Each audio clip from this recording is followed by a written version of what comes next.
اعوذ باللہ من الشیطان الرجیم، بسم اللہ الرحمن الرحیم۔ سورۃ فلق یہ مکی صورت ہے، اس کا 1 رکوع اور 5 آیات ہیں۔ مصحف میں ترتیب کے اعتبار سے 113 نمبر اور نزولی اعتبار سے 20ویں صورت ہے۔ نبی صلی اللہ علیہ وسلم نے فرمایا، کیا تم نے وہ آیات نہیں دیکھی جو آج رات نازل کی گئیں، جن کی مثل کبھی دیکھی نہیں گئی؟ قل اعوذ برب الفلق اور قل اعوذ برب الناس۔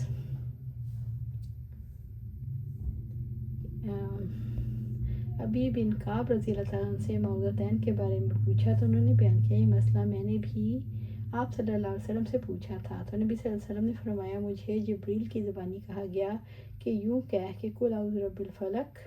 میں نے اسی طرح کہا، چنانچہ ہم بھی وہی کہتے ہیں جو آپ صلی اللہ علیہ وسلم نے کہا۔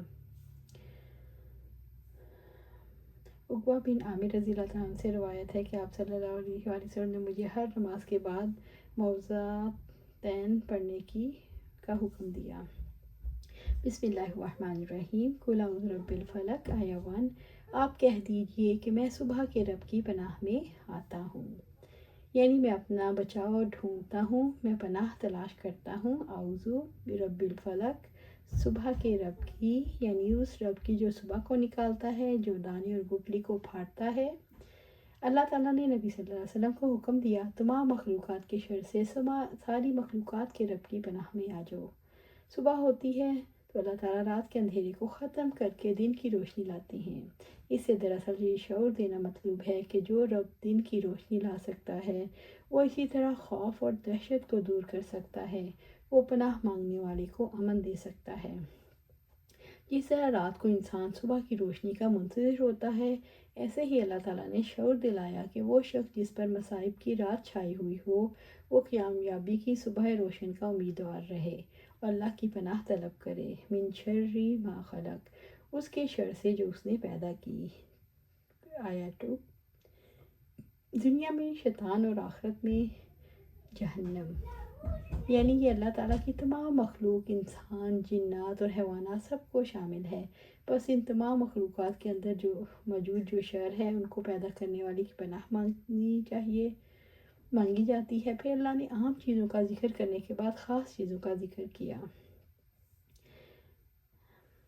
عائشہ رضی اللہ تعالیٰ عنہ سے روایت ہے کہ آپ صلی اللہ علیہ وسلم کی دعا کے بارے میں سوال کیا گیا کہ آپ صلی اللہ علیہ وسلم کیا دعا مانگتے تھے، تو انہوں نے کہا، اللہم انی اعوذ بک من شر ما عملت و شر ما لم اعمل، یا اللہ میں تیری پناہ مانگتا ہوں اس کام کے شر سے جو میں نے کیا اور جو میں نے نہیں کیا، سے دعا مانگا کرتے تھے۔ اللہ تعالیٰ کے سوا کسی اور سے پناہ مانگنا شرک ہے۔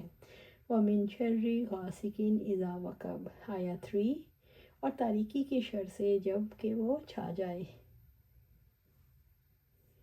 الحمدللہ، یعنی رات کے اندھیرے سے اللہ تعالیٰ کی پناہ مانگتا ہوں۔ رات کے اندھیرے میں جرائم ہوتے ہیں، رات کے اندھیرے میں خطرناک درندے نکلتے ہیں، رات کے اندھیرے میں موذی جانور بلوں سے نکلتے ہیں۔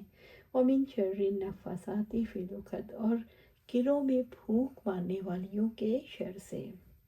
آیہ 4، یعنی جادو کرنے والی عورتوں کے شر سے جو اپنے جادو میں گروں میں پھونکوں سے کام لیتی ہیں، جن کو وہ جادو کے لیے باندھتی ہیں۔ جادوگرنیوں سے مراد لبید بن عاصم یہودی کی بیٹیاں ہیں، جنہوں نے نبی صلی اللہ علیہ وسلم پر جادو کیا۔ جادو کے متعلق نبی صلی اللہ علیہ وسلم کا ارشاد ہے، جو کوئی گنڈا لگائے اور پھر اس پر پھونک کے اس نے جادو کیا، اور جس نے جادو کیا اس نے شر کیا، اور جو کسی چیز سے چمٹا وہ اس کی طرف چھوڑ دیا گیا۔ عائشہ رضی اللہ عنہ نے بیان کیا کہ بنو زری کے ایک شخص یہودی لبید بن عاصم نے آپ صلی اللہ علیہ وسلم پر جادو کر دیا۔ اس کی وجہ سے نبی صلی اللہ علیہ وسلم کسی چیز کے متعلق خیال کرتے کہ آپ صلی اللہ علیہ وسلم نے وہ کام کر لیا، حالانکہ آپ صلی اللہ علیہ وسلم نے وہ کام نہ کیا ہوتا۔ ایک دن جراوی نے بیان کیا، ایک رات نبی صلی اللہ علیہ وسلم میرے یہاں تشریف رکھتے تھے اور مسلسل دعا کر رہے تھے۔ آپ صلی اللہ علیہ وسلم نے فرمایا، اے عائشہ رضی اللہ تعالیٰ عنہا، تمہیں معلوم ہے اللہ تعالیٰ سے جو بات میں پوچھ رہا تھا اس نے اس کا جواب دے دیا۔ میرے پاس 2 فرشتے جبرائیل علیہ السلام اور میکائیل علیہ السلام آئے، ایک میرے سر کی طرف کھڑا ہو گیا اور دوسرا میرے پاؤں کی طرف۔ ایک نے اپنے دوسرے ساتھی سے پوچھا ان صاحب کی بیماری کیا ہے؟ دوسرے نے کہا ان پر جادو ہوا ہے۔ میں نے پوچھا کس نے جادو کیا؟ جواب دیا کہ لبید بن عاصم نے۔ پوچھا کس چیز میں؟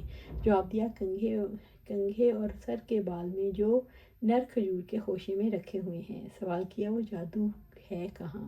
جواب دیا زوران کے کنویں میں۔ پھر نبی صلی اللہ علیہ وسلم اس کنویں پر اپنے چند صحابہ رضی اللہ عنہم کے ساتھ تشریف لے گئے اور جب واپس آئے تو فرمایا عائشہ رضی اللہ عنہ اس کا پانی ایسا سرخ تھا جیسے مہندی کا نچوڑ ہوتا ہے، اس کے کھجور کے درختوں کے سر اوپر کا حصہ شیطان کے سروں کی طرح تھے۔ میں نے عرض کیا رسول اللہ صلی اللہ علیہ وسلم آپ صلی اللہ علیہ وسلم نے اس جادو کو باہر کیوں نہیں کر دیا؟ نبی صلی اللہ علیہ وسلم نے فرمایا اللہ تعالیٰ نے مجھ سے اسے عافیت دے دی، اس لیے میں نے مناسب نہیں سمجھا میں اس برائی کو خواہ مخواہ لوگوں میں پھیلاؤں۔ پھر آپ صلی اللہ علیہ وسلم نے اس جادو کا سامان کنگھی، بال، خرما کا غلاف اسی میں دفن کر دیا۔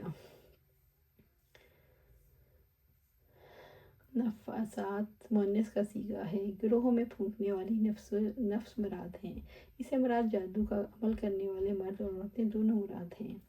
گروہ میں پھونکے جادو کے لیے ماری جاتی ہیں۔ جادوگر جب پھونک پڑتے ہیں تو پھونک مار کر گرہ لگاتے ہیں۔ جادو کلام کے ذریعے کیا جاتا ہے، جس پر جادو کرنا مطلوب ہو اس کے بال یا کوئی چیز حاصل کر کے عمل کیا جاتا ہے۔ اگر بالوں پر عمل کیا جائے تو کلام پڑھ کر پھونک ماری جاتی ہے اور گرہیں لگائی جاتی ہیں۔ اللہ تعالیٰ نے جادوگروں کے شر سے بچنے کے لیے حکم دیا صبح کے رب کی پناہ مانگ لو۔ وَمِن شَرِّ حَاسِدٍ إِذَا حَسَدَ، اور حاسد کے شر سے جب وہ حسد کرے۔ آیا 5۔ حسد کا مطلب ہے اگر کسی شخص کو اللہ تعالیٰ نے کوئی نعمت یا فضیلت یا شرف یا عزت عطا کی ہو، اس پر کوئی دوسرا ملے اور چاہے یہ نعمت اسے چھن جائے اور مجھے مل جائے۔ ہاں اگر کوئی شخص چاہے کہ اسے ملی ہے مجھے بھی اللہ تعالیٰ ایسی نعمت دے تو یہ رشک ہے۔ حاسد سے ایسی صورت میں پناہ مانگی گئی ہے جب وہ حسد کرے، حسد کی وجہ سے نقصان پہنچانے کی کوشش کرے۔ اگر کوئی نقصان نہیں پہنچاتا تو اس کے لیے اتنی سزا کافی ہے کہ وہ جلتا رہے۔ حاسد جب اپنی قلبی کیفیت کو ضبط نہ کر سکے اور عملی طور پر حسد کا اظہار کرنے لگے، اس کی بدی سے پناہ مانگنا چاہیے۔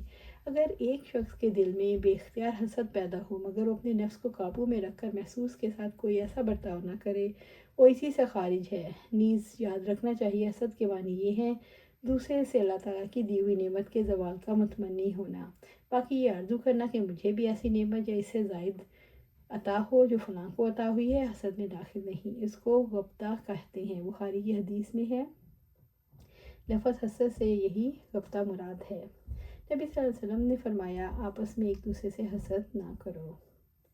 نظر بد سے حفاظت کے لیے آپ صلی اللہ علیہ وسلم نے دعا پڑھتے تھے اعوذ بکلمات اللہ التامات من کل شیطان وہامات ومن کل عین لامہ۔ آپ صلی اللہ علیہ وسلم نے فرمایا صبح شام قل هو اللہ احد معوذتین سورۃ فلق اور ناس کی 3 مرتبہ تلاوت کرنا تجھے ہر چیز آفت نظر بد سے کافی ہو جائے گی۔ کسی کی اچھی عادات کو دیکھ کر انہیں برکت کی دعا دیں، کسی کی خوبصورتی دیکھ کر ماشاءاللہ لا قوت الا باللہ کہیں۔ اللہ سبحانہ تعالیٰ سے دعا ہے ہمیں قرآن و سنت پر عمل کرنے کی توفیق دے، اس پر جمع دے اور جنت الفردوس کے اعلیٰ مقام پر اپنے پاس گھر عطا فرمائے۔ آمین یا رب العالمین۔